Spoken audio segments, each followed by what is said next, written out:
이 밥솥에 추가 막 돌아갔다고 해서 밥솥을 바로 열지 않습니다. 그냥 그거는 물이 끓고 있다라고 하는 거예요. 물이 끓은 것이 멈췄다라고 하는 거예요. 그 다음에 어떻게 해야 됩니까? 잠시 시간을 두어야 돼요. 그 두는 시간을 뭐라고 말합니까? 뜸을 들인다라고 이야기를 하죠.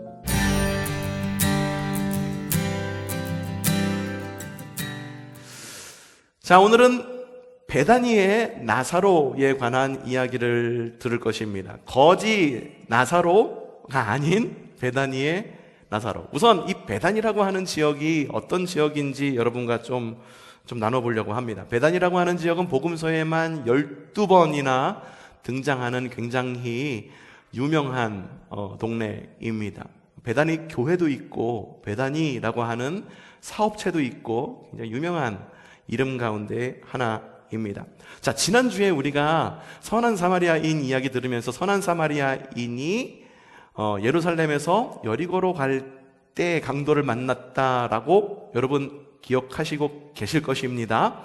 근데 베단이라고 하는 지역이 어디에 있냐면 예루살렘에서 여리고로 가는 15km의 여정 가운데에 3km 지점에 있는 곳이 베다니라고 하는 지역이었습니다. 그러니까 걸어서 늦게 걸어도 1시간 정도 되는 곳이 베다니라고 하는 지역, 예루살렘에서 굉장히 가까운 지역이었습니다. 뜻은 집이라는 뜻이죠. 벳엘 그러면 하나님의 집이라는 뜻이고, 벳레헴 하면 떡집이라고 하는 뜻입니다. 집, 아니이야라고 하는 뜻은 가난한이라는 뜻입니다. 가난한 자의 집이라는 뜻을 가진 것이 베단이라고 하는 지역이었습니다. 실제로 부유한 동네가 아니었습니다. 다 가난했습니다. 이곳에 3남매가 살고 있었었는데, 첫째 오빠가 나사로, 둘째 언니가 마르다, 막내가 마리아, 이렇게 3남매가 살고 있었습니다. 이 3남매도 역시 그렇게 부유하지는 않았습니다. 하지만 예수님께서 예루살렘 성을 오고 가실 때 이 베다니에 있었던 이 3남매의 집에 종종 방문하셔서 그들의 공개를 받고 그곳 가운데에서 머무르기도 하셨습니다. 그래서 예수님께서는 이 3남매를 가리켜 신약 성경에는 필로스라는 말로 씁니다. 이 필로스라고 하는 말은 친애하는 이란 뜻을 가지고 있고요, 친구라는 뜻을 가지고 있고, 제자라는 뜻도 가지고 있는 것이 필로스라고 하는 단어입니다. 그러니까 예수님께서 이 세 남매를 얼마나 마음에 두고 계셨고 얼마나 사랑하는지를 이미 성경 가운데서 알 수가 있죠. 요한복음 11장 5절에 얼마나 사랑하시는지 또 이렇게 이야기를 합니다. 읽어보죠. 시작. 마르다와, 직접적으로 이렇게 성경에 적혀 있습니다. 예수께서는 마르다와 그의 자매 누구? 마리아와 그리고 그의 오빠인 나사로를 사랑하셨다라고 적혀 있습니다. 주님께 사랑받는 가정이었었습니다. 주님께 사랑받는 가정은 아무런 문제가 없어야 됩니다. 병도 없어야 되고, 그리고 가족들 간에 싸우지도 않아야 되고, 그렇죠? 실제로 그런가요? 아닙니다. 예수님을 믿는다고 그래서 가족들 간에 불화가 없는 것이 아닙니다. 예수님을 믿는다고 그래서 병이 피해가는 것이 아닙니다. 여러분들 정확히 하셔야 됩니다. 이 집도 마찬가지입니다. 나사로가 병에 걸립니다. 아마도 나사로는 큰 오빠이긴 하지만 그 집의 가장으로서 모든 살림을 책임지고 있는 그런 막중한 책임을 가지고 있었지만 평소에 좀 병에 약했던 그런 연약한 육신을 가지고 있지 않았을까 상상해 볼 수도 있습니다. 평소에 오빠를 보아왔던 두 자매, 이번에 보니까 오빠가 앓는 것이 심상치가 않더라. 야, 안 되겠다. 우리 집에 드나드시던 주님 계시잖아. 예수님이라고 하는 주님이 계시지. 내 소문 듣자 하니까 가는 곳마다 또 죽은 자도 일으키고 병든 자도 막 낫게 하고 그러시지 않았니? 맞아. 우리도 그런 소문 많이 들었고 그 예수님이 우리를 너무 사랑하시잖아. 맞아. 빨리 그 예수님, 지금 우리 알고 안 계시니까 빨리 그 예수님 우리 오라비 좀 병 좀 낫게 해주고 좀 살리게 해달라고, 좀 예수님 좀 오게 해달라고 좀 부탁드려야겠다라고 말하면서 두 자매는 오라버니인 나사로를 지키고 있고 사람을 편에 예수님을 모시러 갑니다. 그런데 자, 요한복음 11장 6절 말씀 시작. 그런데 예수께서는 나사로가 앓는다는 말을 들으시고도 계신 곳에서 이틀이나 더 머무르셨다. 보낸 사람이 그랬을 거예요. 나사로가 위중합니다. 그 자매 둘이 날 보내가지고선 이렇게 오게 됐는데 빨리 좀 와주세요 라고 이야기를 하는데, 예수님께서는 며칠이나 지체하셨다? 이틀이나 지체하셨다. 그리고 나서 그 뒷이야기를 읽어보면 이틀뿐만 아니라 유대 땅으로 또 이동해가지고 그것에 복음 사역하시느라고 또 여러 날을 또 지체하십니다.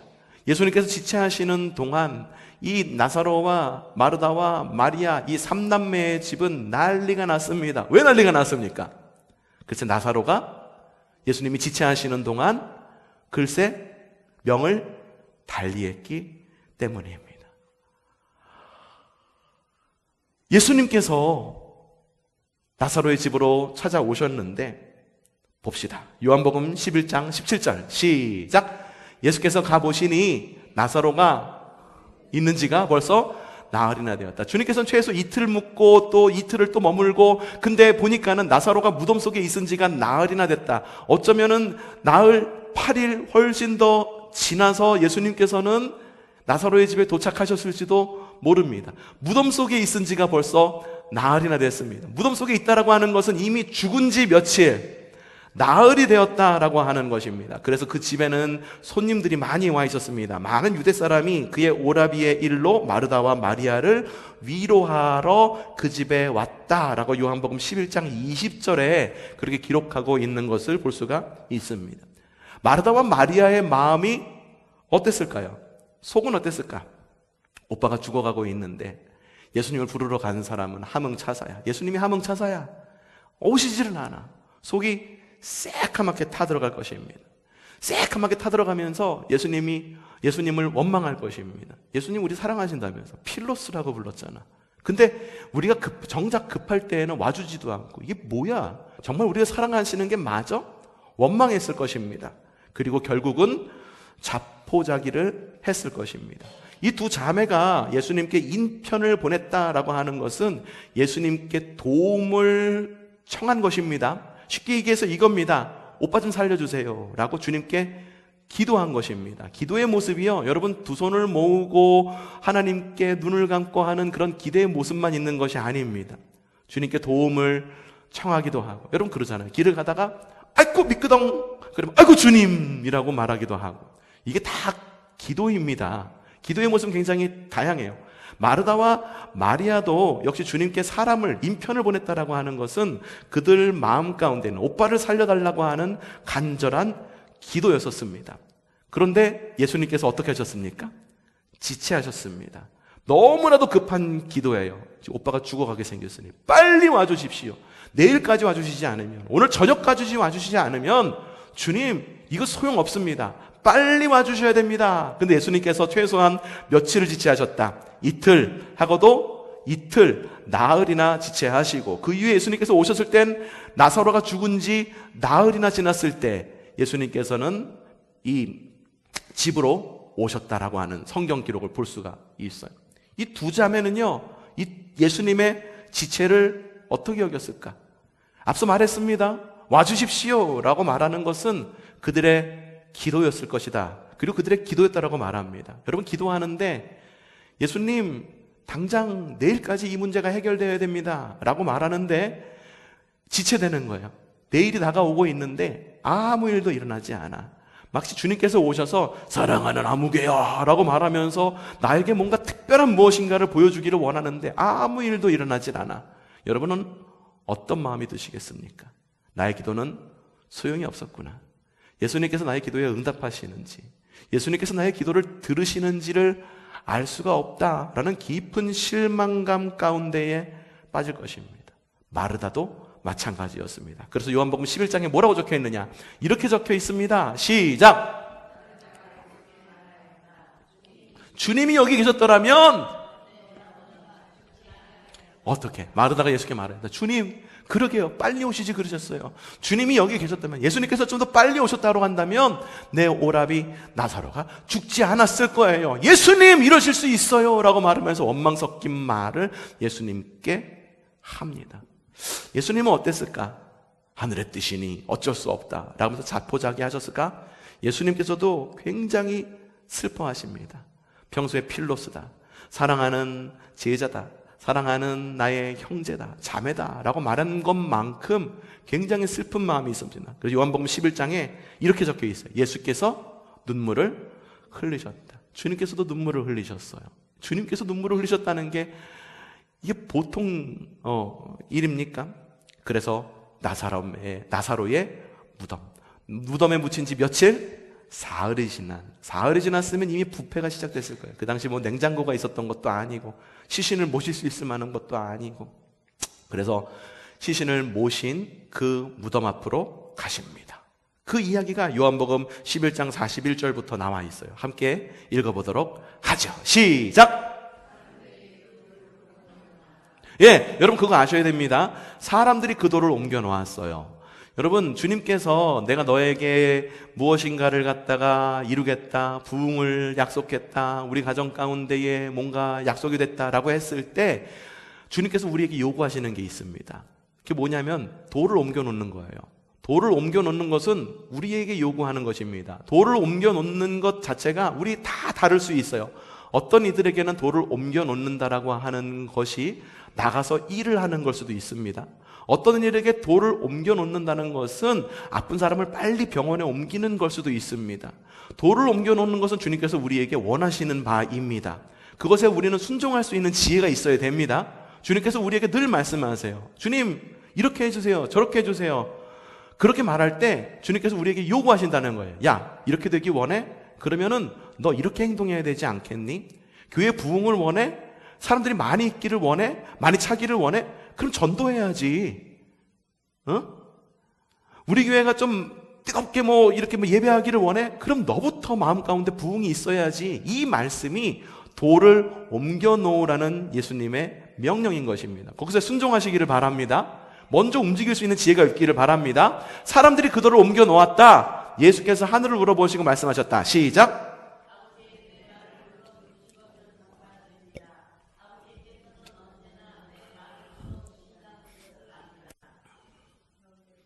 그런데도 둘러선 무리를 위해서입니다. 예, 주님께서 기도하셨어. 주님께서는 응답하시는 줄 알아. 그런데 주님께서 이거 꼭 주님 우리를 위해 마음속에 중보하시는 분이시잖아요. 그렇죠? 이거를 갖다가 꼭 들어주셔야 되는 이유가 뭐라는 것은 이겁니다. 둘러선 무리를 위해서라는 거예요. 응답해 주시는 그 당사자를 위해서, 아니 예수님을 위해서 그게 아니라 그 상황을 지켜보기 위해 있는 사람들. 모세도 그렇게 기도했습니다. 하나님, 이 민족을 살려주십시오. 광야에서 이렇게 다 죽인다고 한다면 주변에 있는 민족들이 뭐라고 말하겠습니까? 야, 저 신 능력도 없이 출애굽시켜가지고선 그 광야에서 지 백성 다 죽인다라고 할 거 아닙니까? 주님, 그걸 벗어라도 이 광야에서 좀 살려주세요라고 모세도 그렇게 기도했습니다. 예, 둘러선 무리를 위해서입니다. 그들로 하여금 아버지께서 나를 보내신 것을 믿게 하려는 것입니다. 그렇게 말씀하신 다음에 큰 소리로 말했습니다. 뭐라고 큰 소리로? 시작! 그렇게 말씀하셨어요. 그래서 어떻게 됐을까요?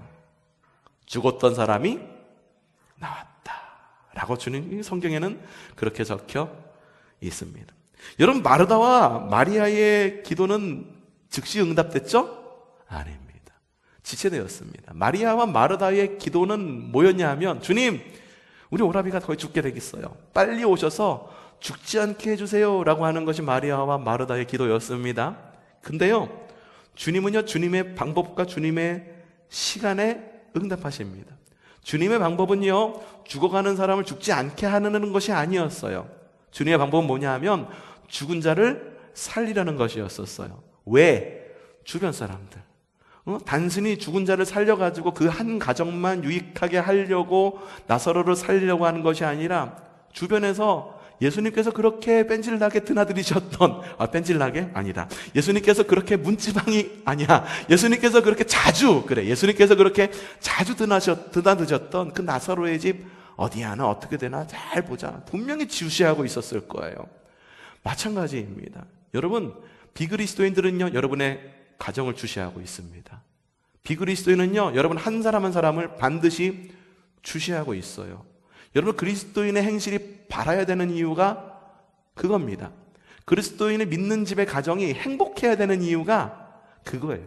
예수 믿는다고 그러면서 맨날 집에서 뚝딱뚝딱거리면서 싸워. 큰 소리가 막 나가, 물건 집어던지는 소리, 막 비명 지르는 소리가 들려.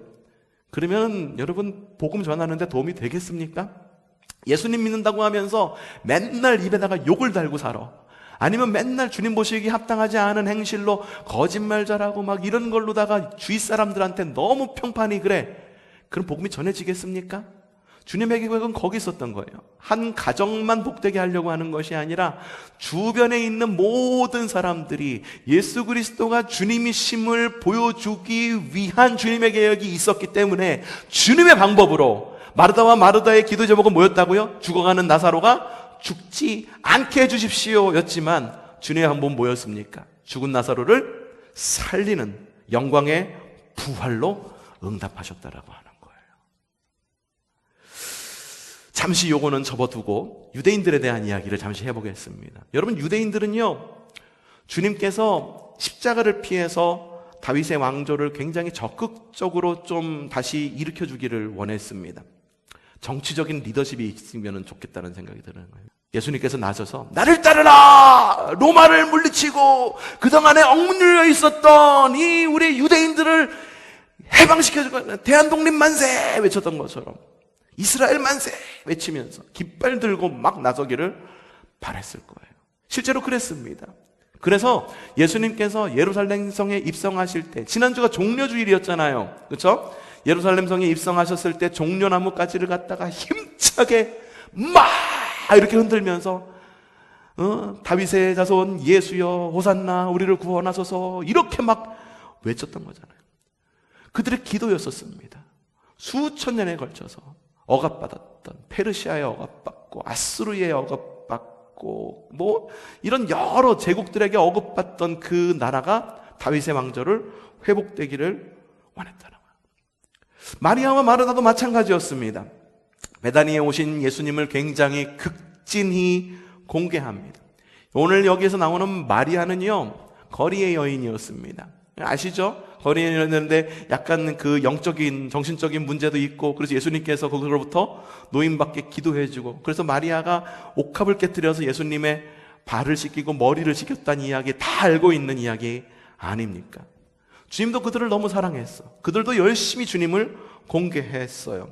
그래서 오라버니가 아파서 죽어간다라고 하는 소식을 예수님께 전했을 때, 그들의 간구를 주님께 올렸을 때, 우리의 간구를 주님께 올렸을 때 주님께서 그 즉시 한 다름에 달려오기를 원하지 않았을까라는 생각이 드는 거예요. 우리도 주님 내가 이만큼 일하지 않았습니까? 이렇게 원했고 평생 기도했던 것이 아닙니까? 주님 이 즉시 나에게 좀 응답이 와야 되지 않겠습니까? 라고 그렇게 종종 기도할 때가 있지 않습니까? 그런데 결국 유대인의 왕이신 예수님은 유대인들의 그 기대와는 전혀 다른 길을 갑니다.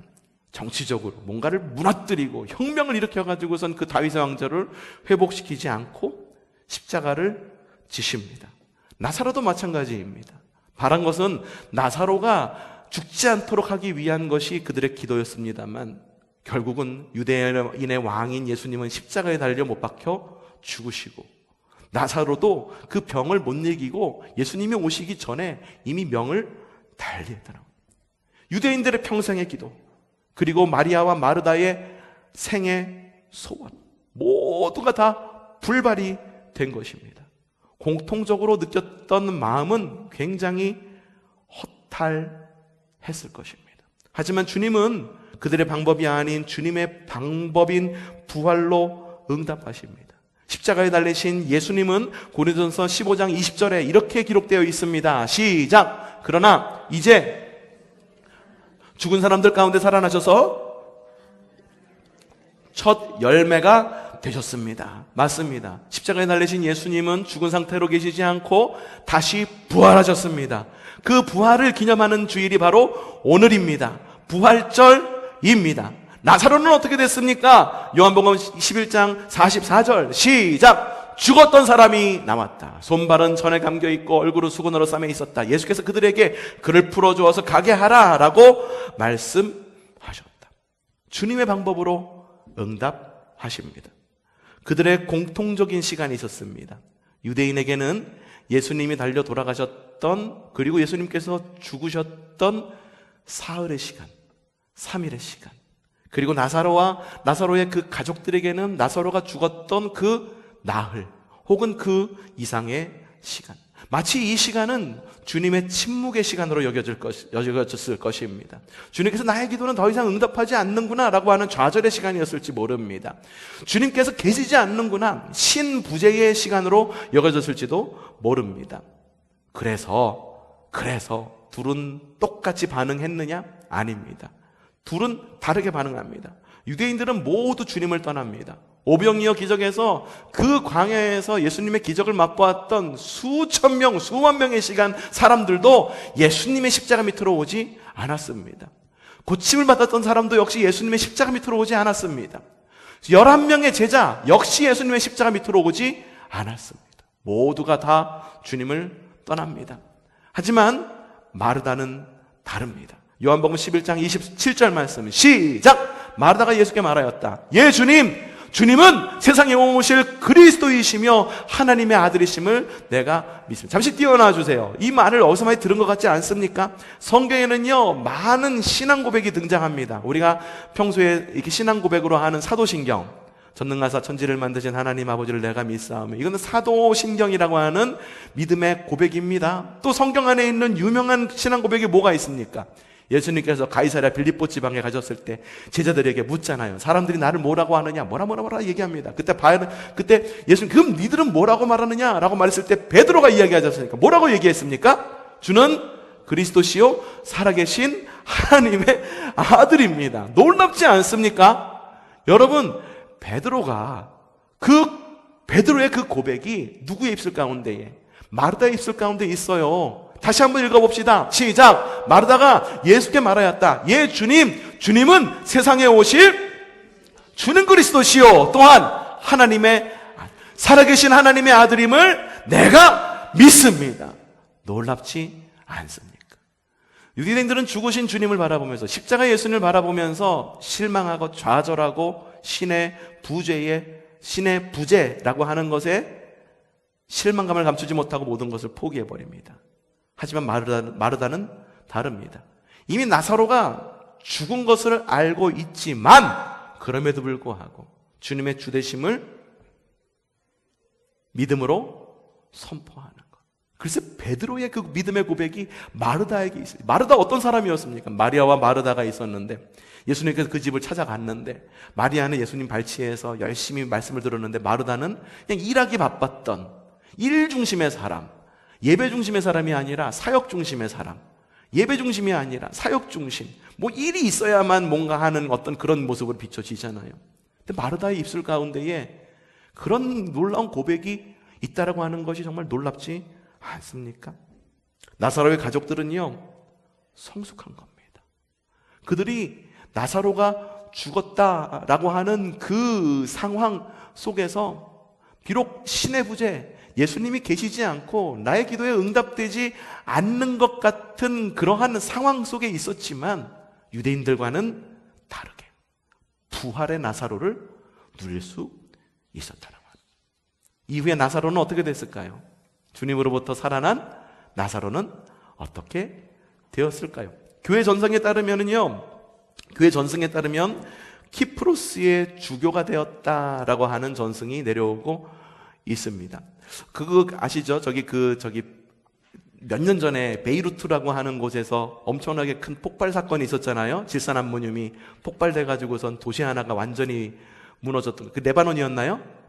네, 레바논에, 거기 보면은 레바논 바로 그 베이루트라고 하는 곳에서 배를 타고 쭉 가다 보면은 섬이 있어요. 거기가 바로 키프로스라고 하는 곳이에요. 그 키프로스의 주교가 되었다라고 하는 이야기가 우리에게 전해져 내려오고 있습니다. 교회 전승뿐만 아니라 남프랑스에 전해져 내려오는 전설에 의하면 그 누이들과 함께 마르세유, 프랑스 마르세유라고 말하면은 그 당시에 그 파리가 수도라고 한다면 그 버금가는, 우리나라로 말하면은 서울이 아닌 부산 정도 되는 제2의 수도라고 말하는 그 마르세유에서 누이와 함께 복음을 전하는 복음 전파자로 살았다라고 하는 전설이 내려오고 있습니다. 자, 오늘은 부활절입니다. 주님의 부활을 기념하는 기독교 최대의 절기입니다. 이때 나사로의 부활 이야기를 들으면 예수님의 부활 이야기도 또한 들리는 듯 싶습니다. 두 이야기가 오버랩됩니다. 죽은 지 사흘 만에 부활하신 예수님, 죽은 지 나흘 만에 부활한 나사로. 또한 오버랩되는 것이 있습니다. 뭐냐? 어려움 가운데 있는, 지금을 살고 있는 그리스도인이 또한 오버랩되기도 합니다. 주님의 응답을 기다리면서 늘 십자가를 바라보면서 기도하고 있는 유대인들과 마리아와 마르다처럼 늘 주님의 응답을 기다리고 있는, 그래서 극심한 그런 어려움 가운데에서 내가 열심히 하면은 주님께서 응답하시겠지 라고 하는 그 열심으로, 하나님과 친밀한 관계를 가지면은 주님께서 응답하시겠지라고 하는 어떤 그런 종교적 열심이라고, 그게 구원의 길이라고 생각해서 정말 열심을 다하고 신앙생활 열심히 하시는 분들도 계실지도 모릅니다. 물론 열심히 하지 말라는 것이 아닙니다. 열심히 하는 것 좋습니다. 하지만 우리의 생이 어떻습니까? 우리의 생이 믿는 집이라고 한다면 아무런 어려움이 없으면 좋겠지만, 우리의 생이라고 하는 것은요, 나이가 들어감에 따라서 몸이 아픈 것이 우리의 생의 주기이기도 하고, 가족들 간에 뭔가 툭탁툭탁툭탁 큰 소리가 나기도 하는 것이 우리의 생. 혹은 정말로 생을 살아가면서 어려움의 시간, 마치 주님께서 십자가에 달리신 지 부활하시기 직전까지의 사흘의 시간, 나사로가 무덤 속에 들어가서 이제 주님께서 맡기는 소망이 없을 것 같은, 그래서 마치 주님이 계시지 않는 것만 같은 그 나흘의 시간을 보내는 사람입니다. 너무 길게 느껴지기 때문에 이 어려움의 시간이 영원할 것이 같은 그런 마음, 마치 주님께서 버리신 시간이라고 하는 두려움 가운데 있는 바로 그러한 그리스도인. 여러분 어떻습니까? 여러분들 기억하시기를 바랍니다. 주님에게 사흘 혹은 나흘의 시간은 버려지는 시간이 아니라는 겁니다. 우리 안에 있는 광야의 시간은 버려지는 시간이 아니라는 거예요. 부활 이후에 부활과 성숙으로 익어가고 있는 시간, 광야 이후에 주님만 바라볼 수 있는, 광야는 아무것도 없잖아요. 주님밖에 바라볼 수 없는 바로 그 시간을 통해서 주님과의 더욱더 친밀한 관계를 이루어가는 바로 그 시간. 밥을 하는데 밥추가 막 돌아갔어. 이제 밥추가 끝났어. 그렇다고 해서 밥솥을 바로 엽니까? 아니죠. 밥추가, 이 밥솥의 추가 막 돌아갔다고 해서 밥솥을 바로 열지 않습니다. 그냥 그거는 물이 끓고 있다라고 하는 거예요. 물이 끓은 것이 멈췄다라고 하는 거예요. 그 다음에 어떻게 해야 됩니까? 잠시 시간을 두어야 돼요. 그 두는 시간을 뭐라고 말합니까? 뜸을 들인다라고 이야기를 하죠. 여러분, 예수님의 죽음의 시간, 나사로의 죽음의 시간, 무덤의 시간은요, 바로 그런 시간입니다. 주님께서 맛있는 밥을 짓기 위해 뜸을 들이는 시간. 여러분, 그 뜸 들이는 시간 가운데 계십니까? 맛있게 밥으로 익어가는 그리스도인이 되기를 바랍니다. 하나님께 올려드릴 수 있는 그리스도인이 되기를 바랍니다. 그래서 오늘 이야기 누구의 이야기였습니까? 나사로의 이야기. 사람들은요, 나사로 이야기를 들으면 그래요. 하나님, 나에게도 저 나사로처럼 뭔가 살아나는 그런 부활의 나사로의 기적이 우리한테 있기를 원합니다라고 기도할지도 모릅니다. 하지만 궁극적인 부활을 기도할 줄 알아야 됩니다. 나사로의 부활을 넘어서 부활의 주님을 만나는, 부활의 주님이 우리와 지금도 함께 하시니 부활의 주님과 함께 손을 잡고 하나님 나라의 영광을 위하여 하루하루를 살아내는 그런 그리스도인이 되기를 주님의 이름으로 축복합니다.